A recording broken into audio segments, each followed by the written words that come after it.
Hallelujah. ঈশ্বরকে ধন্যবাদ দিয়ে আজকে আরেকটি দিনের জন্য আজকের পুনরুত্থান প্রভু যীশু খ্রিস্টের মৃত্যুকে জয় করার দিন সেলিব্রেশন। আমরা সেই রবিবার দিন যখন চার্চে প্রবেশ করছি তখন আমরা সেই দিনটাকে সেলিব্রেশন করছি। আর সুতরাং আজকের এই বিষয় নিয়ে আমার প্রচার বা ঈশ্বরের বাক্যকে তুলে ধরার বিষয় যীশু খ্রিস্টের পুনরুত্থানের শক্তি। আজকের মেন যে বিষয়টা প্রচারের সেটা হচ্ছে পুনরুত্থানের শক্তি। পুনরুত্থান বা যিশুর বেঁচে ওঠার একটা যে শক্তি, সেই শক্তিকে আমরা চারটি ভাগে ভাগ করে আপনাকে দেখাবো। চারটি পয়েন্ট, অ্যাকচুয়ালি চারটি ভাগে নয়, চারটি পয়েন্ট ধরে আপনাদের দেখাবো যেটা কতটা গুরুত্বপূর্ণ ছিল যীশু খ্রিস্টের পুনরুত্থান নেওয়া। প্রভু যীশু যখন মৃত্যুবরণ করেছিলেন তখন শয়তানরা খুব হেসেছিল, খুব গর্বের সঙ্গে জিতে গেছি আনন্দ করছিল, নরকে এনজয় চলছিল, নরকের মধ্যে পার্টি চলছিল। আর হঠাৎই যখন কেউ আনন্দে মেতে রয়েছে আর তার মধ্যে যখন যিশু প্রবেশ এবং তার জীবিত দৃশ্যকে দেখছে, তারা কেঁপে উঠেছিল। আপনি ভাবতে পারেন যে শয়তানের এত আনন্দ একবারে শেষ, কারণ যিশুর পুনরুত্থান মৃত্যুকে শুধু জয় করা নয়, তিনি নরককেও জয় করে ফেলেছিলেন। আমেন। আর আজকে সেই বিষয়টাই আমরা দেখাবো। আমরা যারা বিশ্বাস করি তাদের জন্য যে শক্তি উপলব্ধ, তা সেই একই শক্তি যা খ্রিস্টকে মৃতদের মধ্য থেকে জীবিত করেছিল এবং খ্রিস্টকে এই মহাবিশ্বের সর্বোচ্চ স্থানে পিতার ডান দিকে স্থাপন করেছিল। আমরা যতজন বিশ্বাস করি আমাদেরকে সেম শক্তি উপলব্ধি আছে। আমরা যারা যিশুকে অনুসরণ করি, যারা যিশুকে ফলো করি, যারা যিশুকে জীবন দিচ্ছি, তাদের জন্য সেই উদ্ধার আছে, সেই অনন্ত জীবন আছে। মৃত্যু কর্তৃত্ব করতে পারে না। তাই এটা একটা গর্বের বিষয়। তাই আমি এই চারটি দিক দেখাবো, চারটি পুনরুত্থানের শক্তিকে দেখাবো। প্রথম পয়েন্ট, যখন খ্রিস্ট পুনরুত্থিত হলেন তিনি নরক এবং মৃত্যুকে জয় করলেন। আমেন। তিনি নরক এবং মৃত্যুকে জয় করলেন। পুনরুত্থিত শুধু হননি, তিনি নরক আর মৃত্যু দুটোকেই জয় করে নিয়েছিলেন। মৃত্যু আর যিশুর উপরে কর্তৃত্ব করতে পারল না। আর নরকে যে আনন্দ চলছিল সেটাও শেষ হয়ে গেল, কারণ নরকের কর্তৃত্ব আর পৃথিবীতে থাকলো না, কারণ মৃত্যু সেটাকে হারিয়ে দিয়েছে যিশুর পুনরুত্থানের মাধ্যমে। আমেন। যদি দেখি প্রকাশিত বাক্য আর তার 1 অধ্যায় 17 থেকে 18 পদ, প্রকাশিত বাক্য তার 1 অধ্যায় 17 থেকে 18 পদে বলছে, তাকে দেখিবা মাত্র আমি মৃতবৎ হইয়া তাহার চরণে পড়িলাম, তখন তিনি আমার গ্রন্থে মানে কাঁধে দক্ষিণ হস্ত দিয়া কহিলেন, ভয় করিও না, আমি প্রথম ও শেষ ও আমি জীবন্ত। আমি মরিয়াছিলাম আর দেখো আমি যুগ পর্যায়ে যুগে যুগে জীবন্ত, আর মৃত্যু ও পাতালের চাবি আমার হস্তে আছে। আমেন। মৃত্যু এবং পাতাল মানে সেই নরক, সেই নরকের চাবি পর্যন্ত শয়তানের থেকে কেড়ে নেওয়া হয়েছে। শয়তান আর কোনো কর্তৃত্বই নেই, শয়তানের আর কোনো অস্তিত্ব নেই। শয়তান হেরে গেছে, শয়তানের মস্তক চূর্ণ হয়ে গেছে। এই পুনরুত্থান আজকে শয়তানকে হারিয়ে দিয়েছে। কিন্তু তবুও অনেক পৃথিবীর লোকেরা এবং যারা যিশুকে প্রকৃতভাবে জানে না, তারা এখনো বলে শয়তান কেন আমার উপরে টর্চার করছে, শয়তান কেন আমাকে বিপদে ফেলছে।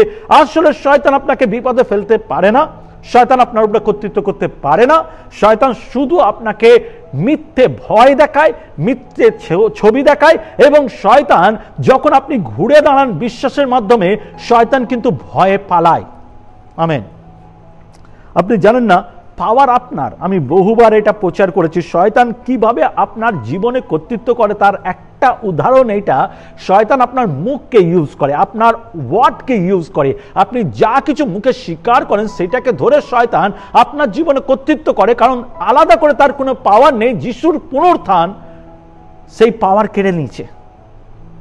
তাই শয়তানের আলাদা কোনো পাওয়ার নেই। তাই আপনি মুখে যা বলেন, আপনার ক্ষমতায়, আপনার মুখে শক্তি আছে, কারণ ঈশ্বর পুত্র এবং ঈশ্বরের বংশধর এবং ঈশ্বরের প্রতিমূর্তিতে সৃষ্টি আমরা। ঈশ্বরের যা ক্ষমতা আমাদের তাই ক্ষমতা আছে।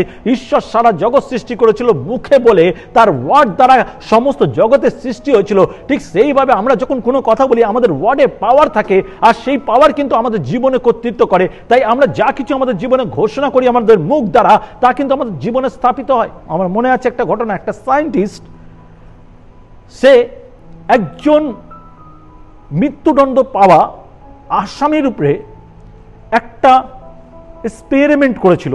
সেটা কি আমি আপনাকে জানাই।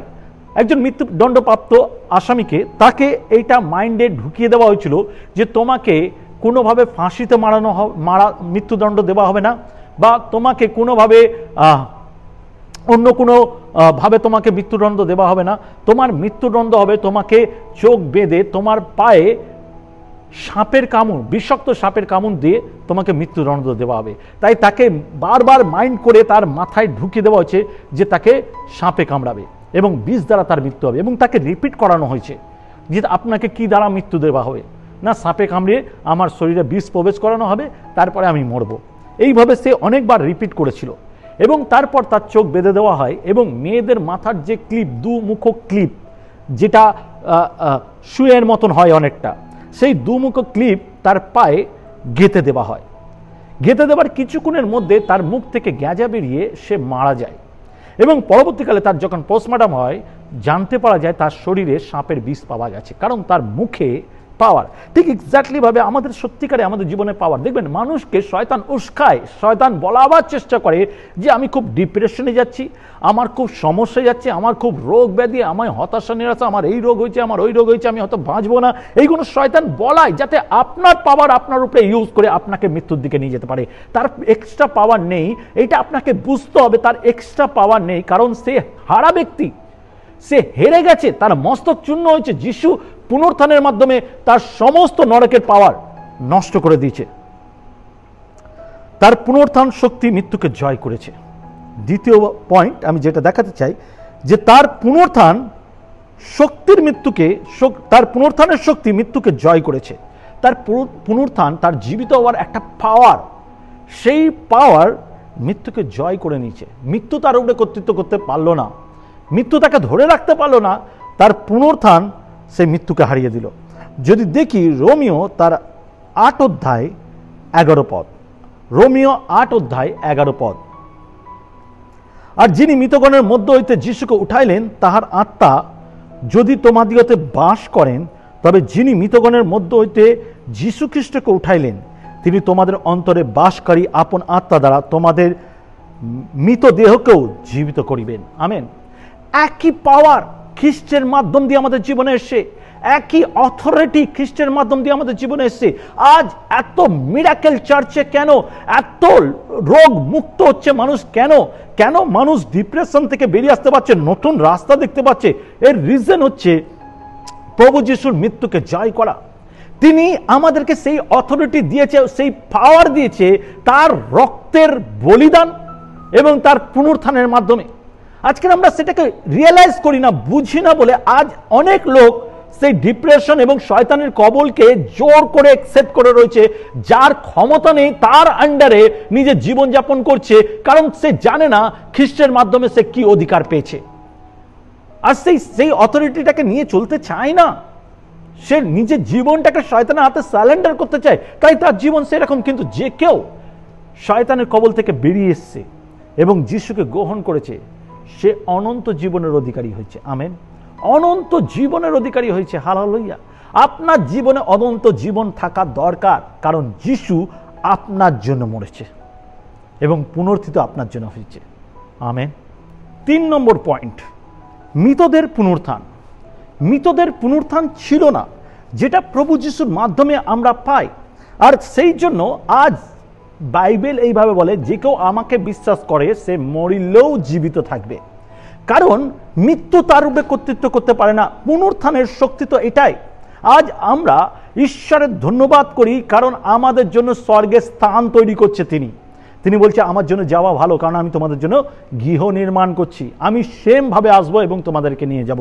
আজ বাইবেলের প্রত্যেকটা ওয়ার্ড পূরণ হচ্ছে, কারণ হচ্ছে যিশু আগমন, যিশুর দ্বিতীয় আগমন খুব সন্নিকট। আর যখন আমরা প্রস্তুত, আমরা প্রিপেয়ার, আমাদেরকে এই প্রিপারেশন, এই প্রস্তুতি কিসের জন্য? পুনরুত্থানের জন্য পেয়েছি। আজকের আমরা হোলি স্পিরিট কার মাধ্যমে, কার দরুন পেয়েছি? পুনরুত্থানের মাধ্যমে, কারণ যিশু পুনরুত্থান হয়েছে, স্বর্গগ্রহণ করেছেন এবং আমাদেরকে আত্মা দিয়ে গেছে। যদি দেখি ফিলিপিও 3 অধ্যায় 10 থেকে 11, সেখানে বলছে যেন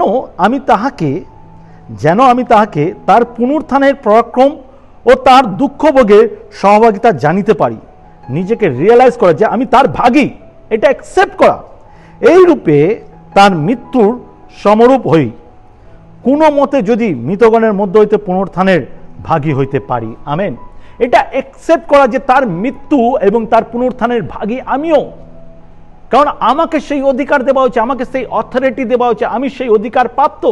ঈশ্বর আমাকে সেই অধিকার দিয়েছে তার পুত্রের মাধ্যমে। এই অথরিটি কারোর পাওয়া মানে ক্ষমতা ছিল না, অধিকার ছিল না যদি যিশু না মরত। যিশু মরেছেন, পুনরুত্থিত হয়েছেন, তারপরে আমরা সেই অধিকার পেয়েছি।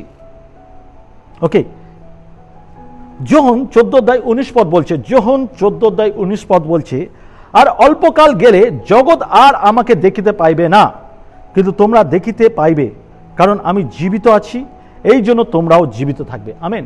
এটা সবার জন্য নয়, যে কেউ বিশ্বাস করে, যে কেউ তাকে স্বীকার করে। আজকাল আমরা যখন দেখি কত ইয়াং জেনারেশন মৃত্যুর মুখে চলে যাচ্ছে, যাদের কাছে সুসমাচার পৌঁছাচ্ছে, যাদের কাছে ঈশ্বরের বাক্য পৌঁছাচ্ছে, তারা টেস্টিমনি হয়ে দাঁড়াচ্ছে, তারা গর্বের সঙ্গে বলছে, যিশু যদি আমার লাইফে না আসতো। ফর এক্সাম্পল, আমি 15 বছর বয়স থেকে আমি চেন স্মোকার ছিলাম, ড্র্যাঙ্কার ছিলাম, নানাভাবে নেশায় আসক্ত ছিলাম। 17 বছর বয়সে যখন যিশু আমার লাইফে আসে, তখন আমার লাইফ চেঞ্জ হয়ে যায়, আমি রাস্তা দেখতে পাই। এক্স্যাক্টলি সেম ভাবে আজকের অনেক ইউথ জেনারেশনরা যারা মৃত্যুর দিকে এগিয়ে গেছে, যারা ডিপ্রেশনে, যারা নেশায় মত্ত ছিল, আজ যখন যিশুকে পাচ্ছে, তারা নতুন ভাবে উদ্যোগ পাচ্ছে, নতুন রাস্তা পাচ্ছে। কারণ জাগতিক মানুষ আর দেখতে পাবে না, কিন্তু যারা প্রভুতে স্থির, যারা সেই পুনরুত্থানকে একসেপ্ট করেছে, যারা মৃত্যুকে একসেপ্ট করেছে, যারা জানে যিশু মৃত্যুকে জয় করেছে, যারা তাদের জীবনে তাদেরকে ধারণ করেছে, তারা সেম ভাবে তাদের জীবনকে নতুন করে সাজাতে পেরেছে। হালেলুয়া। তাদের জীবনে নতুন কর্তৃত্ব, নতুন অধিকার এসেছে, তারা নতুন ভাবে বাঁচতে শিখেছে, তাদের মুখের সেই জ্যোতি ফিরেছে, তারা মুখে সেই নতুন আনন্দকে দেখতে পেয়েছে। 4 নম্বর পয়েন্ট এবং শেষ পয়েন্ট, তারপরে আমরা সত্যিকারের প্রভুর পরিকল্পনাকে দেখতে পাবো।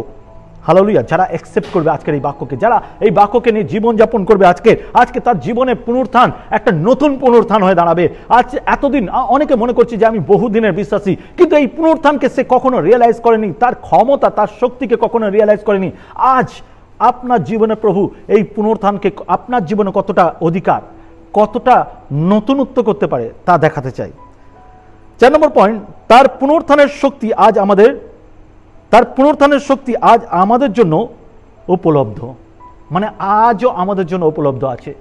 এটা এ নয় যে যিশু যখন পুনরুত্থান করেছিলেন তখনই উপলব্ধ ছিল, এখন টাইম পিরিয়ড আউট হয়ে গেছে, এখন সময় চলে গেছে, আর পাবে না। এটা লাইফ টাইম। যখনই যে কেউ বিশ্বাস করবে, তার জীবনে ঈশ্বরের পুনরুত্থান কাজ করতে শুরু করবে। ঈশ্বর আমাদের বিশ্বাসীদের প্রতি তার পুনরুত্থানের শক্তি প্রদর্শন করতে চান, এটা মাথায় রাখতে হবে।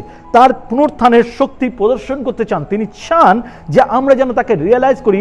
আর গীতসংহিতা 23 এই কথাটা উল্লেখ করেছে, মৃত্যুর ছায়ার উপত্যকা দিয়ে গমন করিবে, তবে অমঙ্গলের ভয় করিবে না, কারণ আমি তোমার সঙ্গে সঙ্গে আছি। কেন তিনি আমাদের সঙ্গে সঙ্গে আছেন? আর তার থাকাতে কি অধিকার পায়? কারণ তিনি মৃত্যুকে জয় করেছে। আমেন। কারণ তিনি মৃত্যুকে জয় করেছে। যদি এফেসীয় তার 3:20 দেখি, সেখানে বলছে, পরন্তু যে শক্তি তোমাদেরতে কার্য সাধন করে, সেই শক্তি অনুসারে যিনি আমাদের সমস্ত যাচনার ও চিন্তার নিতান্ত অতিরিক্ত কর্ম করিতে পারেন, মণ্ডলীতে এবং খ্রিস্ট যিশুতে যুগ পর্যায়ে যুগে যুগে সমস্ত পুরুষক্রমে তাহারই মহিমা হোক। আমেন। একমাত্র তারই শক্তি, তারই ক্ষমতা, তারই পরাক্রম, তারই অধিকার দ্বারা আমরা সেই সমস্ত অধিকার পাই যুগ পর্যায়ে যুগে যুগে।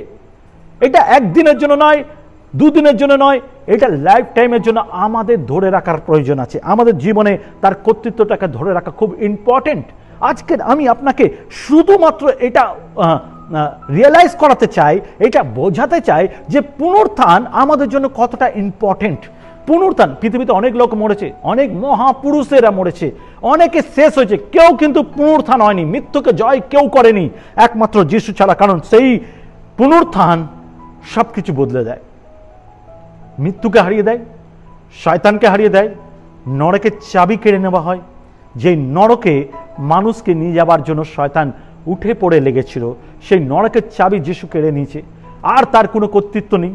আজ শুধু আমাদের কাছে ঈশ্বরের অনুগ্রহ, আশীর্বাদ রয়েছে।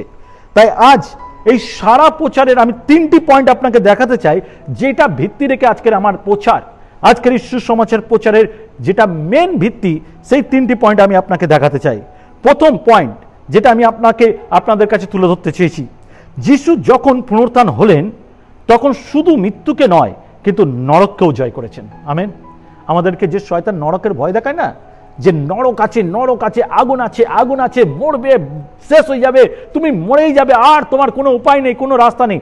নরকের চাবি নিয়ে নেওয়া হয়েছে। নরকের আর শয়তানের কর্তৃত্ব নেই। ওই নরকের গেট বন্ধ করে দিয়েছে, শয়তানের জন্য খোলা হবে, আমাদের জন্য নয়। আমাদের জন্য ঈশ্বরের দরজা খোলা রয়েছে, আর যিশু সেই দরজার জন্য প্রস্তুত করতে চায়। আমেন। 2 নম্বর পয়েন্ট, যিশু পুনরুত্থানের শক্তি আজ আমাদের সকলের জন্য উপলব্ধি। যিশুর যে পুনরুত্থানের শক্তি তা আজও আমাদের জন্য উপলব্ধি আছে। কেউ যদি বলে তুই পাপী, তোর কোনো যোগ্যতা নেই, চার্চে যাবার যোগ্যতা নেই, ধার্মিকতার যোগ্যতা নেই, তোর জীবন খুব খারাপ, আমি আপনাকে বলতে চাই যিশু বাইবেলে কি বলছে, ঈশ্বরের বাক্য কি বলছে, ভালো করে শুনুন। যিশু পাপকে ঘৃণা করে, পাপীদের ভালোবাসে। ওকে, তো আপনাকে কেউ যদি পাপী বলে তাহলে জেনে রাখুন তার পুনরুত্থান এই পাপীদের জন্য দরজা খুলে দিয়েছে, আপনার জন্য দরজা খুলে দিয়েছে, নতুন রাস্তা দেখিয়েছে, কারণ তিনি আমাদের ভালোবাসে।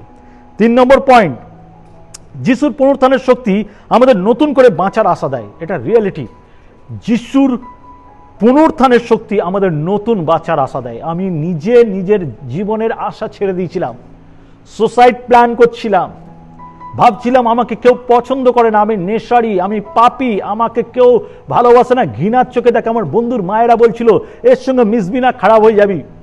আমি নিজেকে খুব খারাপ চোখে দেখছিলাম, কিন্তু পুনরুত্থানের শক্তি যিশু আমার জীবনকে বদলে দিয়েছিল।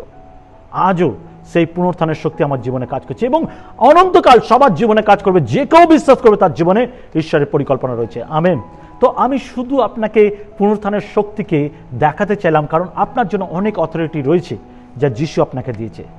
তাই আসি, যে কেউ আজকে বিশ্বাস করলেন, আমি তাদের জন্য প্রার্থনা করতে চাই।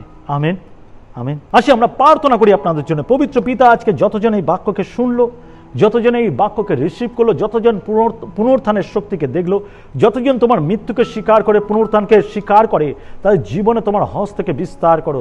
শুধু তাই নয় প্রভু, আজকে যতজন এই প্রচার দেখছে তাদের ফ্যামিলিতে কোনো রকম শয়তানের সেই ভয় দেখানো, রোগ ব্যাধি, অশান্তি, হতাশা, নিরাশা বা কোনো রকম ফাইন্যান্সিয়াল প্রবলেম, কোনো রকম ডিপ্রেশন রয়েছে প্রভু, আমি যিশু নামে ঘোষণা করি, সেই অথরিটি দিই, সেই পুনরুত্থানের অথরিটিকে ঘোষণা করি প্রভু, তোমার যিশু নামে তাদেরকে উদ্ধার করো, মুক্ত করো। তাদের উপরে যেন সেই সমস্ত আর কর্তৃত্ব না করে, কিন্তু তোমার পুনরুত্থানের রাজ্য যেন খুলে যায়, দরজা যেন খুলে যায়, তারা জীবনকে নতুন করে বাঁচতে শেখে। প্রভু তুমি দয়া করো, তোমার যিশু নামে প্রার্থনা চাই। আমেন।